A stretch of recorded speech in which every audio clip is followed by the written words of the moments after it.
Yan, good morning mga kaibigan. Live tayo ngayon dito sa Pasig Mega Market. Kung saan nandito ngayon si Mayor Vico Sotto. So, ito kaugnay nga sa Oplan Cayusan. At ito andito rin ang grupo ng MMDA. Yan.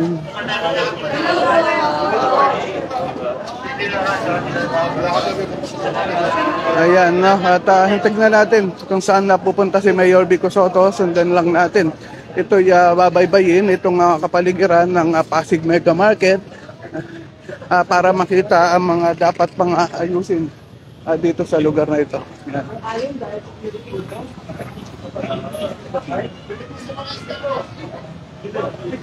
Nakita ko na rin dito ang barangay captain ng barangay San Nicolas at si Vice Mayor Dodot Jaworski.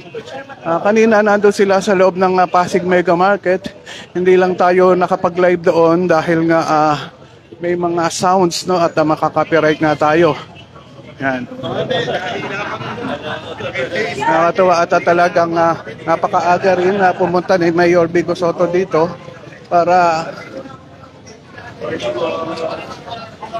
para makita ang mga dapat ayusin dito sa Pasig Mega Market. Yan. Andito rin ang barangay captain ng barangay San Nicolas na si barangay captain Robin Salandanan. Yan. Yan, no, mga kaibigan, ito yung mga drainage dito at binuksan na nga ng mga taga MMDA at para nga linisin. Ayan. At si Mayor Vico Sotto at Vice Mayor Dodot Jaworski ay tinitignan na nga kung ano ang dapat ayusin dito. Yan. Andito rin ang Chief Administration ng Pasig Mega Market na si Joey Molina. Makikita natin ang kausap ni Mayor Vico Sotto. Kausap ni Mayor Vico Sotto ang isa sa mga MMDA officer na nandito ngayon sa Pasig Mega Market. Yan. Ito yun na talaga sa magandang ginagawa ni Mayor Vico Sotto at ni Vice Mayor Dodot Jaworski, no? Yun nila, yung teamwork nila ay napakaganda talaga, no? Nakita ko na rin dito ang officer ng MMDA na si Edwin Lopez. Ayan, at ang buong team ng engineering department nandito rin. Ayan.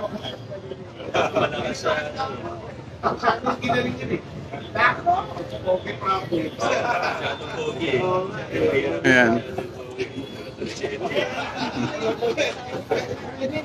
Ayan, masaya ngayon si Mayor Vico Sotto, no, na pumunta nga dito sa Pasig Mega Market dahil talaga naman yung mga tao ay andito at yun ginagawa nila ay talagang malaking bagay.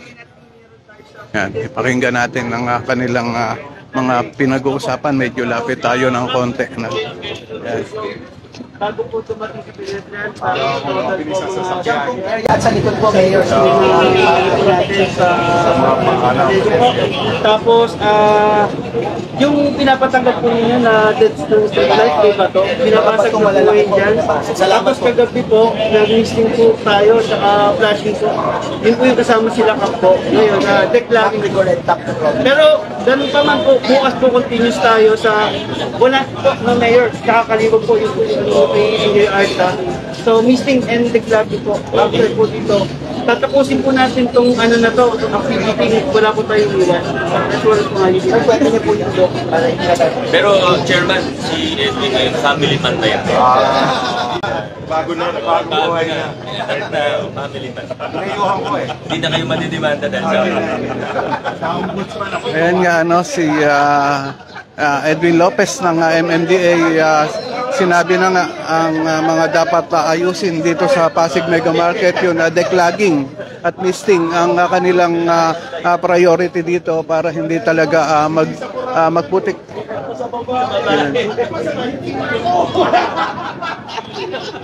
Yan, masayang-masaya ngayon si Mayor Vico Sotto na iniikot nga itong Pasig Mega Market. Good morning po, Vice. Morning po. Ayan, si Vice at si Mayor Vico Sotto ngayon magkasabay na naglalakad dito sa paligid ng Pasig Mega Market. Masaya sila na at talagang nagagampanan nila yung mga trabaho nila. Lalo na dito, no? At itong Pasig Mega Market ang talagang napuntahin ng mga tao. Good morning. Andito rin na si City Councilor Volta de los Santos. Good morning na nakita natin nga. At ganoon din ang City Councilor, si Councilor Pau Santiago ay andito rin sa paligid. Kasama nga natin dito sa Pasig Mega Market. Sunod lang tayo sa kanila kung saan nga sila pupunta. Basura. Yan. So dito may programa na palit basura, no? Itong palit basura ay yung mga plastic na bote, plastic na plastic bottle ay pwedeng palitan ito ng items kagaya ng mga nakikita natin na yan sa truck, no? Tinitimbang din yan para mapalitan.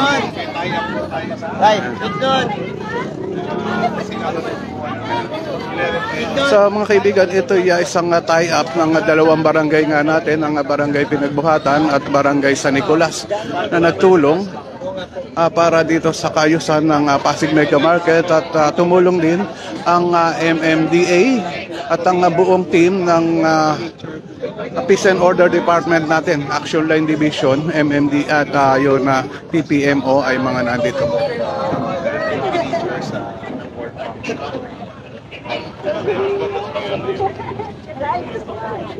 Opo, yung extended producer's responsibility.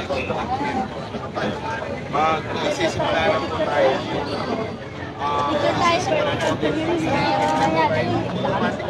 Doon sa mga viewers natin, maraming salamat po sa inyo lahat, kay Ma'am Miriam Fidelis Marcelino. Yan, at dito tayo ngayon sa Pasig Mega Market. Picture na kayo! Ayun, lapit na po kayo, lapit na kayo.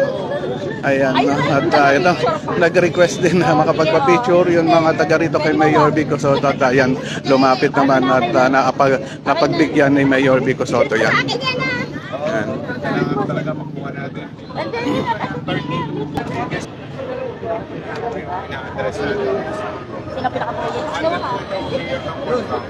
Ayan, at ito yun na kanilang ang tinitignan ngayon, no? Diyan sa lugar na yan, mga kaibigan, may mga nagdadala dito ng mga plastic na pwedeng palitan ng kagaya niyan, no? Dito sa may mga groceries diyan. Na ito nga ang tinitignan ni Mayor Vico Soto ngayon. At ni Vice Mayor Dodot Jaworski kasama ang team ng MMDA. Yan, at talagang yung tie-up nila ay maganda, no? Lapitan natin. Ayan, so, ayan. Single merit. Ayan. Depende kung ano. Yes! I'm here! Ano ibig sabihin ng dalili? Ayan nga, at nagtanong din si Mayor Vico Soto, ayan, kaugnay nga dito sa pagpapalit ng mga plastic waste na pwede pang pakinabangan. Nagtanong din dito sa mga nandito, no? Mga taga MMDA, ito nga mga makikita natin dito na silang nag-aasikaso. Next po. Okay.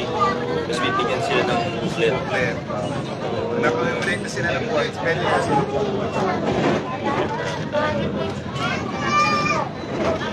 Pwede yung makita yung booklet? Ayan na gusto nga na makita ni Mayor Vico Soto yung nabukulat na ni Vice Mayor Dodot Jaworski. Ito ay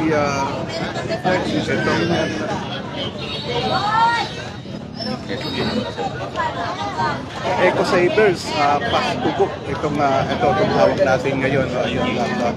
Pinalitan na niya Mayor Vico Soto na binasa niya nga yan kanina. So dito makikita natin na may dito name, address, ayun. Ganda to, tignan natin ang loob. Yun. Pwede may listahan dito, parang ang booklet to, no? Yun ang collection, nakalista dito sa ating kung saan.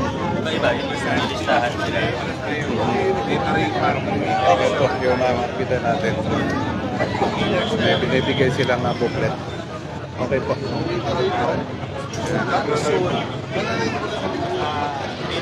Kay Carmela, ayun, good morning po, ano. Yan, may picture na rin ni si Councilor Volta de los Santos, yung price list, no. Ayan, makikita natin diyan ang price list. Dahil ayun, mag-iipon na nga raw si City Councilor Volta de los Santos. Kamusta po? Pinag-uusapan namin ni Vice, yung mga nagagamit sa office, pwede pa lang yan dito sa convert. Ayun, ipunin lang. Itapon natin pwede natin recycle. May libre ka ng cup noodle at saka patis. Ayan, no, talaga nga, sabi nga ni Vice Mayor, no? At ayun, mga waste nyo ay pwede na nga ipunin at pwede naman na palitan ng cup noodle, patis, toyo, may dilata, maling, ano? Ayan, at corn beef, meron pang estiko.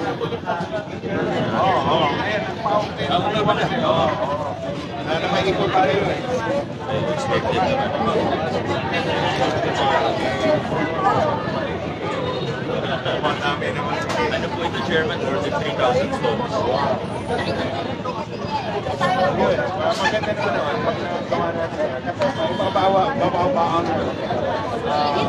Production ng masarap dahil recycle. 4 to 5 truckloads po kami. Grabe, no? Ang bagay yun. Recycling tapos Kay Bakara, ano, no, Bakara Bro, Rod, no, yun, good job po. Maraming salamat po, ano.